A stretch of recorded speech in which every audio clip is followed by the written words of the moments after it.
Today we're playing B-17, Queen of the Skies, and we're taking our B-17 bomber, Miss Liberty Belle, on her first mission here today on Legendary Tactics. So we are going to take Miss Liberty Belle on mission number 1 of B-17, Queen of the Skies. And it's been a little while since I've played this one, but the tabletop simulator version has everything you need, including the rules, all the charts, everything really that you require other than the log sheet.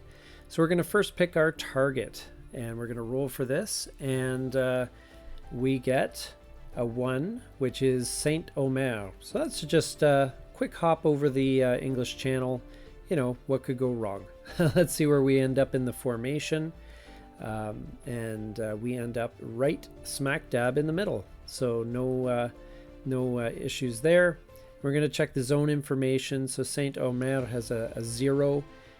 So that's just for our reference. And we're going to move our bomber. And the bomber moves out over London. There's no German attacks in zone 1. So we're going to continue to zone 2. And lo and behold, we're already in the target zone. So we're going to check the target target weather, and that's going to be good. So that's good. Now, I misread the rule here. I thought that I rolled for the fighter cover. It ended up being poor. I forgot to read the little thing below it where it says that it's automatically good, but that's fine. We're tough enough. We can take this. So how many waves do we get? We get 1 wave of fighters. So that shouldn't be a problem. And we roll 22, so we get 2 110s that are going to join the fray. We're going to roll to see if our fighter cover will do much. It does not, and again, because I used the poor cover there. So we have the 110 there at 10:30 low and 12 o'clock low. And so we assign our guns there. And we're going to check the pilot experience to see who's what. So the first pilot is average. The second one is also average. So no modifications as far as that goes. Now we're going to resolve the attack. We've got the starboard cheek. We get a hit. Now we're going to say that was the navigator that was shooting there. So we get the fighter break off and damage, which is great. I didn't do this in the first round of fighting where I assigned the individuals to the different guns, and so I did miss out on a couple of things here. But in this case, the chin turret or nose turret gets the hit and destroys the fighter. So that is a win for the bombardier in that case. And so we're going to give the bombardier some credit there for the very first kill by Miss Liberty Belle. All right, so we still have to put up with the 110 that's left over.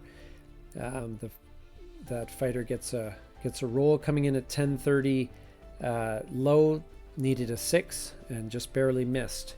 And especially with the damage. It would have. I don't think it was even possible to get a hit there. We'll take a shot with the tail gunner as the plane speeds by, but we do not get a hit. Now that essentially is the end of that wave. So we are over the target now, and we're going to see what sort of flak we're going to deal with today, and it's light flak. So the anti-aircraft guns fire up, and actually we're in good shape this way. We actually just missed getting a hit. But light flak is not usually much to worry about. Now on our roll to get on target here, unfortunately we are off target, and so that means that we're not going to get much in the way of bombing accuracy. Now we did just miss the bombing accuracy as well. Unfortunately, we did not hit the target, so we're going to turn around. And we're going to determine the fighter cover again. Once again, I rolled for this. I happened to roll good, so this is actually holding true with the game's rules there. Unfortunately, though, I roll a 6, which means 3 waves on the way out. Now my first roll, I roll a 16, which fortunately means no attackers. So I dodged a bullet there. However, this one I got excited about because I thought I rolled 56, but instead I rolled 65, which is 5 109s. And they're coming in all over the place. We got one with a vertical dive. We have the next one coming in at 12 o'clock low. We have the next one coming in at, let's see here, 3 o'clock high. If you recall, if you've played this game before, you'll know that where they're placed on the board indicates what altitude they're coming in at. So if they're off the board, they're low. If they're on the blue line, they're level. And if they're on the interior part of the board, then they're high. So we got one at 6 o'clock high. And the last one we have to place is going to be, we'll just have to grab it here. It's going to be 130 high. Now we have some good fighter cover here, so hopefully we can drive them away as best we can. And so we're going to check that right now. And we get a 4, which is actually a decent roll. Removes 2 in the first round and 1 every successive round. So we're going to take away those 2, which had the highest odds. We couldn't do anything about the vertical dive. The 109 in the vertical dive, that is untouchable as far as both defensive weaponry is concerned and also fighter cover. So we're getting attacked, dived upon from the clouds. So I'm just going to assign all the different pilots here. All the different defenders here. And so we got all those units assigned now. So we're going to assign them to the different fighters. There's nothing we can do about the vertical, the fighter in the vertical dive. So we'll just go after the other 2, and hopefully we can do pretty well. Now the first fighter is average. The second one is actually an ace. So that happened to be the vertical dive guy there, which is kind of makes sense. You know, hey, the ace is going to come at you from the best angle. And a green fighter, someone who is not very experienced, is coming in at 130 high. So that's a good thing for us. So we're going to do the defensive fire now, and we're going to roll for the bombardier and the ball gunner, both of whom miss, unfortunately. Then we have the engineer and the navigator and the starboard waist, all of whom miss, and that's not good. So we're going to have to suffer through some fire here. The 109 coming at us from 12 o'clock zooms past us and misses. We'll take a shot at that 109 with my tail gunner as they go past. Sometimes you end up with in this game you end up with a lot of tail gunners as aces because you get a lot of shots. The ace diving at us missed, which was great. And also the green pilot did not do especially well. And we'll let that one fly past, and we'll see what we can do with the tail gunner here. Just missed, unfortunately. We need a 6.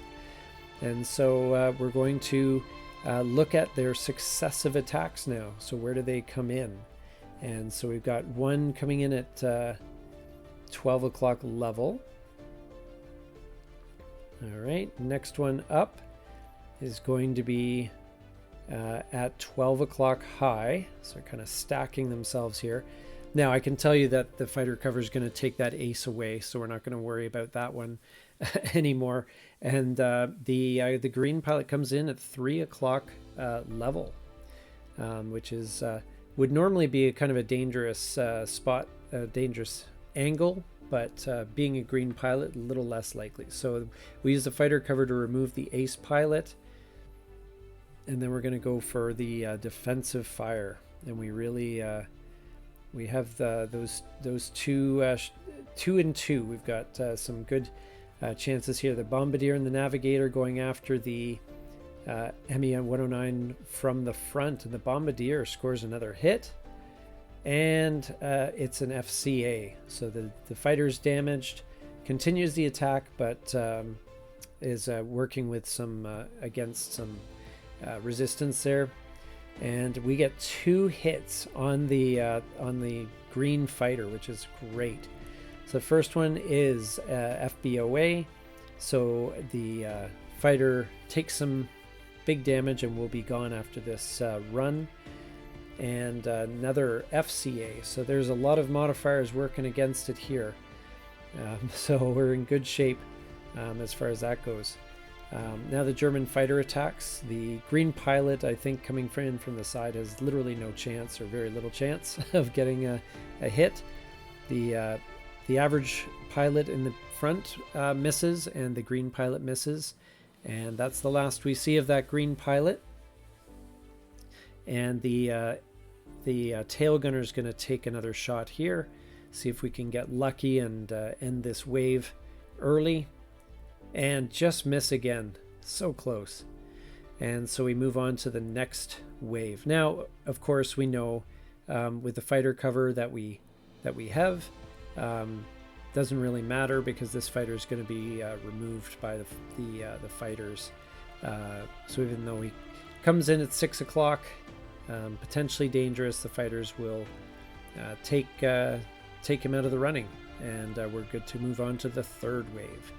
Now the third wave is 42, so we have 2 109s coming in at 12 o'clock level and 130 high.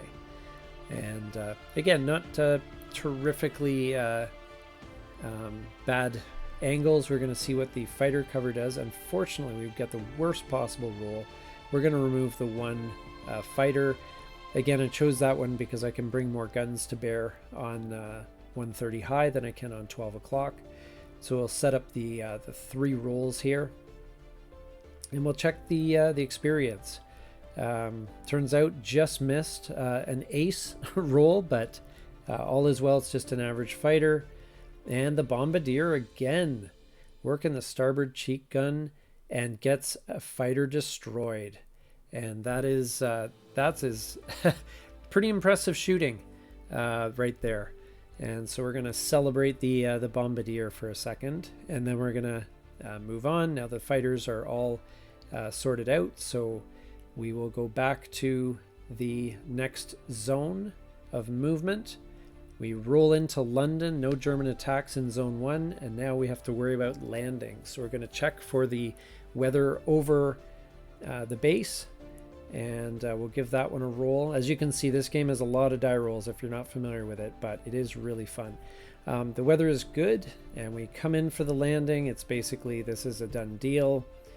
Yes, so we come in, crew and B-17 safe, and we land in our at our base, and we have done pretty darn well. The crew came through, everyone survived, the bomber survived, and this has been the first mission of Miss Liberty Belle. We hope you enjoyed this video. We're going to see how far we can take this, see if we can get all 25 missions done. So join us next time. Thanks for watching.